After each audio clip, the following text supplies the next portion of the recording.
Nakakatawang isipin in a holy way na sa kabila ng political power, religious influence, hierarchical control ni Herodes, hindi niya nagalaw kahit isang buhok ng baby boy na yon, sapagkat hindi po napipigilan ng plano ng Diyos.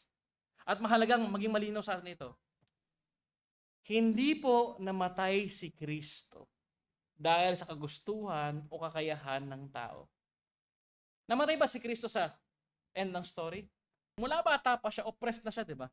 Puro darkness ang kalaban niya. Nakita natin sa Gospel of Matthew, yung bayan niya, yung family niya, yung religious leader, lahat kalaban niya.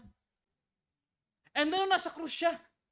Para bagang, kung titingnan natin sa ating lens, na hindi natin nakikita yung full revelation ng Diyos sa Scripture, para bagang nagtagumpay yung darkness. Pero tandaan natin, hindi pala siya namatay dahil kagustuhan o dahil sa kakayahan ng tao. Hindi siya biktima ng political oppression, ng religious persecution, o violence ng mankind. Hindi siya biktima ng lahat ng ito. Malinaw ang sinabi ni Jesus sa Gospel of John, John chapter 10 verse 18. No one takes my life from me, but I'll lay it down of my own accord. I have the authority, meron siyang kakayahan to lay it down, and I have the authority to take it up again. Ibig sabihin, ang krus ay hindi aksidente at hindi pagkatalo. Ito ay isang kusang loob at makapangyarihang pagsunod ng anak sa kalooban ng Ama. Sinabi rin ng kasulatan na ang lahat ng ito ay nangyari ayon sa itinakdang layunin ng Diyos. Look at Acts chapter 2 verse 23. This Jesus delivered up according to the definite plan and knowledge of God. Dinesenyo ng Diyos na mamamatay siya. Kaya ang kamatayan ni Jesus ay hindi simpleng gawa ng kasamaan ng tao. Ito'y bahagi po ng walang hanggang plano ng Ama para sa isang dakilang layunin. Anong layunin yon? Ang kaligtasan ng kanyang bayan. Ano bang kailangan ng kanyang bayan para maligtas? Blood. Blood ng ano? Ng sinless Savior. Lahat ng lalabas kay Adan, sinner yan. Paano magiging sinless yung ipapako sa krus kung under siya ng federal headship ni Adan? Hindi pwede. Paano siya magiging sinless pag hindi siya under sa federal headship ni Adan? Paano? Meron mang taong hindi galing sa federal headship ni Adan? Meron. Kapag pinanganak siya ng isang birhen. Kapag hindi siya result ng reproduction ng isang lalaki at isang babae, nagmula talaga siya sa Diyos, hindi siya konektado kay Adan. Unlike us. Yun ang dapat paalala natin tuwing Christmas eh. Pinanganak siya ng birhen. Wala siyang sin. Hindi siya konektado kay Adan. Sa krus, nagtagpo ang kasamaan ng tao at sovereign grace ng Diyos. Sa tagpong yun, wickedness of man, sovereign grace ng Diyos, sa krus, sa palagay nyo, sino nagwagi? Yes, mula sa kanyang salita, it is finished, it is done. Paid in full. Bayad ko lahat. Lahat ng mananampalataya sa akin, ligtas. Lahat ng mananampalataya sa akin is under my federal headship. Think about that every time we celebrate Christmas. Think about that. Ito ang nagbibigay sa atin ng matibay na assurance kung ang kaligtasan natin ay hindi nakaasa sa kapangyarihan ng tao, kundi sa kusang loob na pagsunod ni Kristo sa plano ng Ama. Siguradong sigurado ito. Bakit tayo may assurance? Dahil po kusang loob na sumunod ang ating Panginoong Hesus sa plano ng Ama. We are justified by faith in Christ. Walang makakabawi ng buhay na ibinigay ni Jesus para sa atin. Mga kapatid, nung sinabi ni Jesus, nung sinabi ng salita ng Diyos, sino mang manampalataya sa Kanya ay may buhay na walang hanggan. Think about that phrase.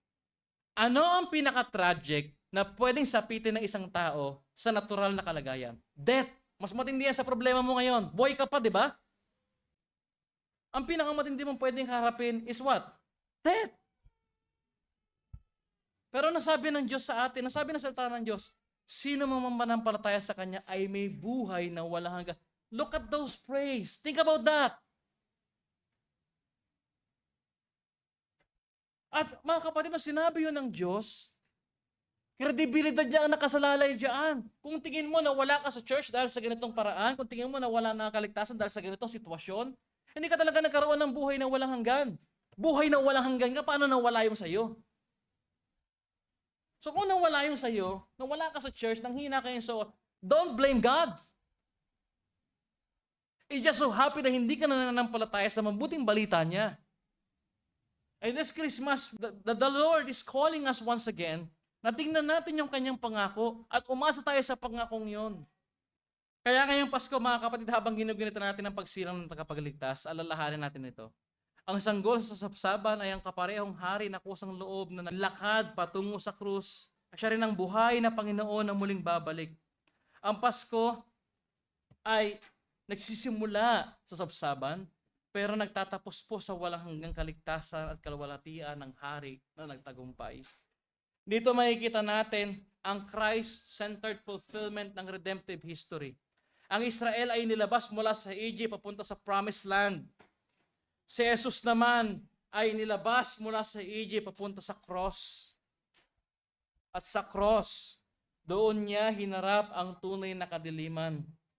Doon niya naranasan ang totoong exile, ang pagkahiwalay. Doon niya dinala ang covenant curse na dapat ay para sa atin. At ang sabi pa nga ng Isaiah chapter 53 verse 5, He was pierced for our transgressions. Kaya ang final Egypt ay hindi na isang lugar sa mapa. Ang huling Egypt ay kasalanan at kamatayan. At doon mismo nagtagumpay si Jesus. Christmas reminds us that the light entered the world at hindi ito kailanman nagapi o natalo ng dilim. At higit pa rito mga kapatid, may hinaharap po tayong inaasahan. Ang Jesus na dumating sa kababaang loob ay babalik bilang hari ng kalwalhatian.